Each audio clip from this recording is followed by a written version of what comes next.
Assalamualaikum warahmatullahi wabarakatuh. Perkenalkan, nama saya Ari Pratama. Saya berasal dari kelompok 9 dan kali ini saya akan menjelaskan tentang gerakan revivalisme Islam di Indonesia. Langsung saja kita masuk ke perkenalannya, yaitu anggota kelompok, di mana ada Ari Pratama, yaitu saya sendiri, dengan nomor NIM 25005011199. Lalu ada teman saya, yaitu Diah Hurinin Mansurina, dengan nomor NIM 250605110204. Dan langsung saja kita masuk ke pembahasannya, dimulai dari latar belakang. Kebangkitan Islam di Indonesia merupakan bagian dari gerakan global yang mengusung pemurnian ajaran Islam dan penguatan identitas umat. Gerakan ini tidak hanya fokus pada pembersihan ajaran dari bidah, tapi juga mengakomodasi aspek sufisme dalam konteks modern. Pendidikan Islam mengalami transformasi, menjadikan pesantren dan madrasah sebagai pusat sosial dan politik identitas Muslim modern. Gerakan ini dipengaruhi oleh arus global, seperti jamaah tabligh dan ide-ide dari Timur Tengah, namun tetap menyesuaikan dengan budaya lokal. Langsung saja kita masuk ke materinya, dimulai dari konsep revivalisme Islam. Gerakan kebangkitan Islam di Indonesia adalah upaya menghidupkan kembali ajaran Islam, khususnya dalam pendidikan dan praktik keagamaan yang sesuai syariat. Gerakan ini berkembang bukan hanya karena dorongan pemurnian ajaran atau biasa disebut puritanisme, tetapi juga karena pengaruh tasawuf yang menekankan pengalaman spiritual. Di Indonesia, revivalisme bersifat dinamis dengan perpaduan antara unsur puritan atau pemurnian ajaran seperti yang tadi kita sebutkan tadi, dan sufisme atau biasa disebut spiritualitas, serta kerap terkait politik dan identitas sosial. Gerakan ini juga dipengaruhi oleh arus global seperti Wahabisme dan Ikhwanul Muslimin, namun senantiasa beradaptasi dengan budaya lokal dan konteks nasional. Kita lanjut ke sejarahnya dari revivalisme Islam di Indonesia. Kebangkitan Islam di Indonesia sudah berlangsung sejak lama, bukan muncul tiba-tiba. Dari masa kolonial sampai reformasi, kelompok Islam kadang bekerja sama dengan negara, tetapi kadang juga berlawanan. Ini dipengaruhi karena pengaruh luar, terutama dari lulusan Timur Tengah yang membawa ideologi Wahabisme dan Ikhwanul Muslimin. Ideologi Wahabisme dan Ikhwanul Muslimin ini ikut mendorong kebangkitan Islam, namun perkembangan Islam di Indonesia tidak bisa hanya dijelaskan oleh pengaruh Timur Tengah, karena faktor internal dalam masyarakat Indonesia juga sangat berperan. Jadi kita tidak bisa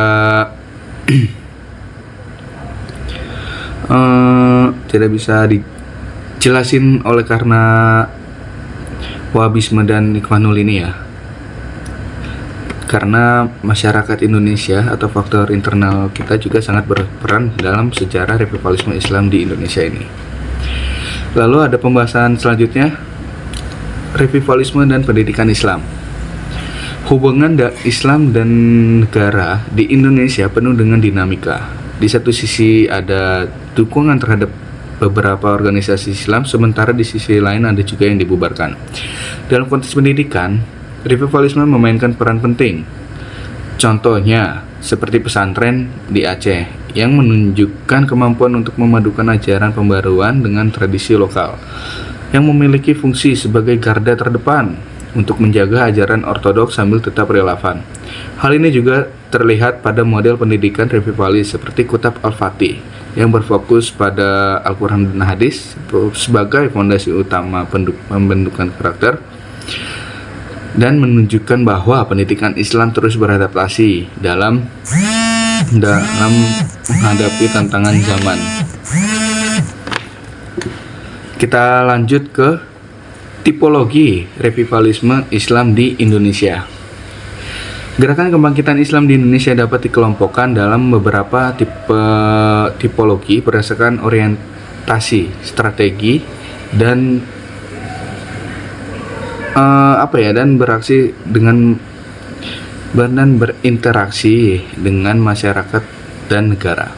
Dalam segi politik, terdapat gagasan tentang khilafahan, hukum atau aturan Islam, serta identitas nasional sebagai pokok atau aturan nasional sebagai pokok persoalan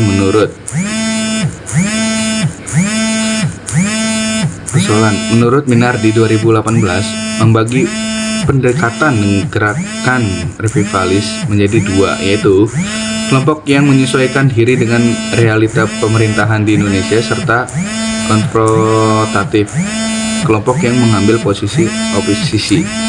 Dengan demikian, tipologi revivalisme di Indonesia tidak hanya berfokus pada satu hal, tetapi memiliki berbagai strategi yang dapat dipilih sesuai dengan keinginan masing-masing pelaku.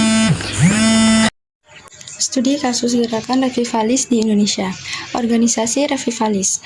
Gerakan revivalis di Islam di Indonesia dipelopori oleh organisasi sosial keagamaan, yang dimana mereka menampilkan dua pendekatan, yaitu akomodatif dan konfrontatif. Nah, sementara beberapa kelompok itu memilih untuk berinteraksi secara damai atau mengambil sikap konfrontatif. Nah, hal ini menunjukkan bahwa revivalis Islam adalah fenomena kompleks yang bersosialisasi antara ekspresi moderat dan radikal. Lahirlah pesantren revivalis, di mana pesantren dan madrasah kini mengadopsi kurikulum yang menekankan permunian ajaran yang seringkali dipengaruhi oleh dakwah transnasional.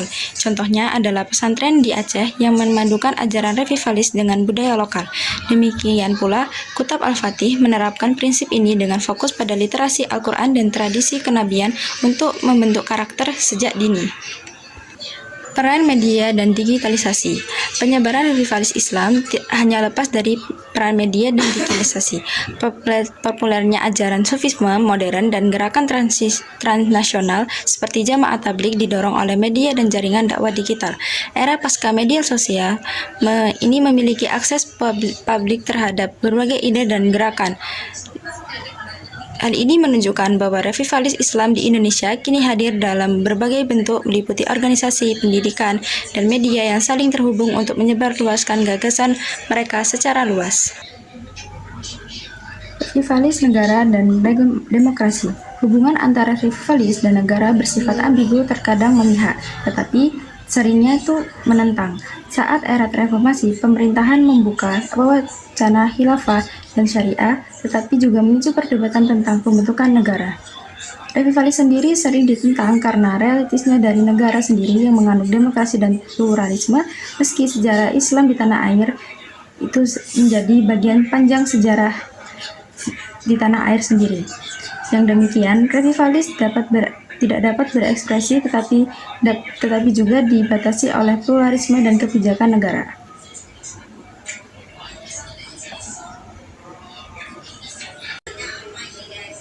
Revivalis dan hukum. Interaksi antara revivalis Islam dan sistem hukum di Indonesia memiliki dua sisi, di mana pendekatan interaktif menyatu dengan hukum lokal seperti yang terjadi di Aceh. Tempat hukum Islam diakui secara formal. Di sisi lain, ada pendekatan konfrontatif yang ditunjukkan oleh kelompok untuk menolak hukum negara dan lebih memilih hukum syariah. Dengan demikian, revivalis tidak terlalu mematuhi sistem hukum yang ada, tetapi juga dapat menjadi kekuatan yang menentang supremasi hukum internasional. Revivalis Islam di Indonesia dan Asia Tenggara. Peran negara Indonesia dalam menyebarkan revivalis di Asia Tenggara adalah menjadi pusat kajian interaksi antara ajaran lama dan budaya lokal. Karena gerakan revivalis bertaut dengan keagamaan budaya lokal, maka lebih cenderung memiliki kesamaan dalam menggerakkan revivalisnya sendiri. Penyebaran kebangkitan Islam sendiri dapat dirasakan dengan adanya Jamaah Tabligh, salah satu arus transnasional yang menyelesaikan cara dakwah sesuai dengan kondisi sosial di suatu tempat di tanah. Revivalis Islam memiliki implikasi sosial yang luas dan beragam di Indonesia.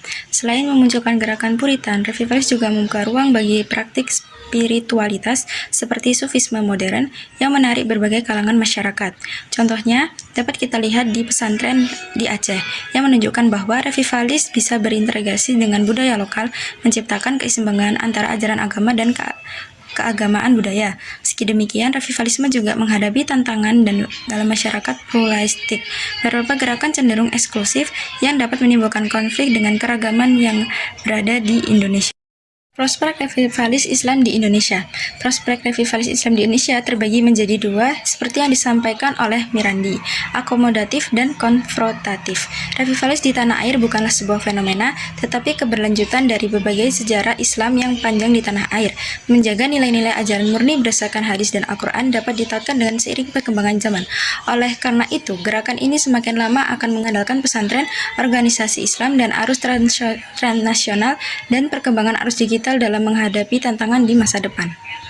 Kesimpulannya, gerakan revivalis Islam di Indonesia adalah fenomena kompleks dan multidimensi, mencakup aspek agama, politik, pendidikan, dan budaya. Secara historis, gerakan ini merupakan bagian dari prospek panjang Islamisasi, terbagi menjadi dua, yaitu akomodatif dan konfrontatif. Pendidikan seperti yang dilihat di pesantren Aceh menjadi wadah di mana revivalis beradaptasi dengan budaya lokal. Hubungan revivalis dengan negara seringkali ambigu, kadang kooperatif, namun juga konfrontatif. Masa depan akan sangat ditentukan oleh kemampuan untuk beradaptasi dengan pluralisme, demokrasi, dan globalisasi. Sekian, terima kasih.